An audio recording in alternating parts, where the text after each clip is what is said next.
Hello students, welcome to my way physics class.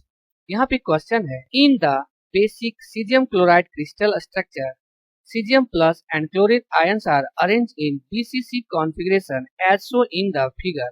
The net electrostatic force exerted by the 8 caesium plus ions on the chlorine ions each. Question हमारा यहाँ पे कर रहा है कि caesium chloride का जो है वह क्रिस्टल स्ट्रक्चर जो है वह यहाँ पे दिया हुआ फिगर, उसमें जो है CS प्लस और Cl माइनस आयंस जो है वो अरेंज किया हुआ है BCC कॉन्फ़िगरेशन के आधार पर, जो यहाँ पे हम फिगर में देख रहे हैं। तो हमको जो है वह नेट इलेक्ट्रोस्टैटिक फोर्स निकालना है इस क्लोरीन पर, Cl माइनस पर, और वह भी इस CS प्लस के कारण। तो यहाँ पर हम देख रहे हैं कि CS प्लस जो है वह 8 कॉर्नर पर जो है वो प्लेस किया हुआ, मतलब इस 8 सीजियम प्लस के कारण जो क्लोरीन पर जो फोर्स लगेगा वह नेट इलेक्ट्रोस्टैटिक फोर्स हमको जो है वह निकालना। तो सॉल्यूशन में यहाँ पे हम देखेंगे सबसे पहले कि अगर हम मान लेते हैं इस सीजियम प्लस को, अगर हम 1 मान लेते हैं और इसके अपोजिट में अगर हम इसको मान लेते हैं 2, ओके, और यहाँ पर जो है वो हमारा क्लोरीन माइनस जो है वो लगा हुआ है।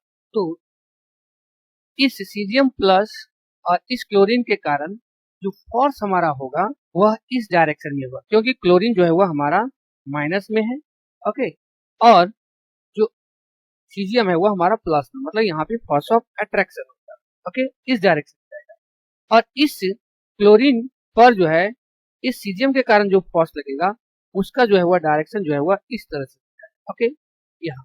तो यहाँ पर हम देखेंगे कि अगर हम मान लेते हैं इसका रफ स्केच, ये जो है वह हमारा क्लोरीन है, एक फोर्स का जो डायरेक्शन है इधर CS प्लस के तरफ है और एक का जो है वह डायरेक्शन इधर है CS प्लस के कारण। तो हम यहाँ पे देखेंगे कि दोनों जो है वह आपस में क्या हो रहा है, ये जो है वह कैंसिल। अब फिर हम आगे यहाँ पे देखेंगे, अगर हम मान लेते हैं इसको कि ये जो है वह 3 है और इसको जो है हम 4 मान लेते हैं, CS प्लस को जो है 3 और इस CS प्लस को जो है वह 4 मान लेते हैं। तो इस दोनों के कारण, इस दोनों सीजियम प्लस के कारण जो क्लोरीन पर जो फोर्स लगेगा उसका डायरेक्शन जो है वो हमारा निकालना है। तो यहाँ पे देखेंगे ये हमारा फिर जो है वो माइनस है और ये जो है वो प्लस है। इस केस में भी जो है वो हमारा फोर्स का जो डायरेक्शन है वह इधर हो जाएगा और इसमें हो जाएगा वह भी इधर हो। तो यहाँ पर हम देखेंगे कि एक डायरेक्शन जो है वो इधर है और एक का डायरेक्शन इधर है। तो इसका मतलब ये जो है वो आपस में फिर क्या होगा, कैंसिल हो जाएगा एक।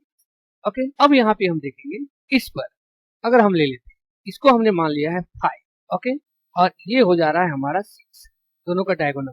तो यहाँ पर भी देखेंगे कि ये फिर हमारा क्लोरीन जो है वो माइनस में है और ये जो है वो प्लस। उस केस में जो है हमारा फोर्स का डायरेक्शन फिर जो है वो इधर हो जाएगा और इसमें जो है वो इधर। तो यहाँ पर जो है वो हमारा इस डायरेक्शन में हो जाएगा और ये जो है वो हमारा इस डायरेक्शन।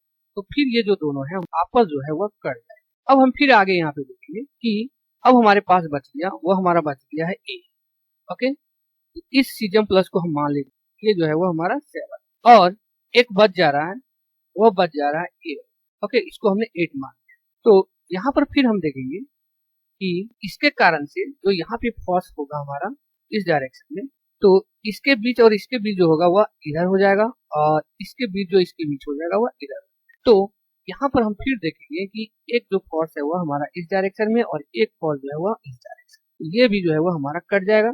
तो दोनों जो है वो इक्वल है, तो दोनों एक दूसरे के अपोजिट है, तो ये भी जो है वो हमारा कैंसिल।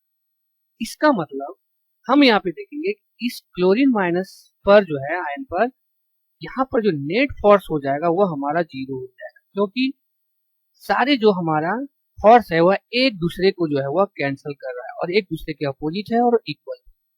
तो इसलिए जो नेट फोर्स हमारा हो जाएगा क्लोरीन माइनस पर, वो हमारा जो है वह 0 हो जाएगा और इस क्वेश्चन का जो है आंसर है वो हमारा D number answer. Okay, thank you.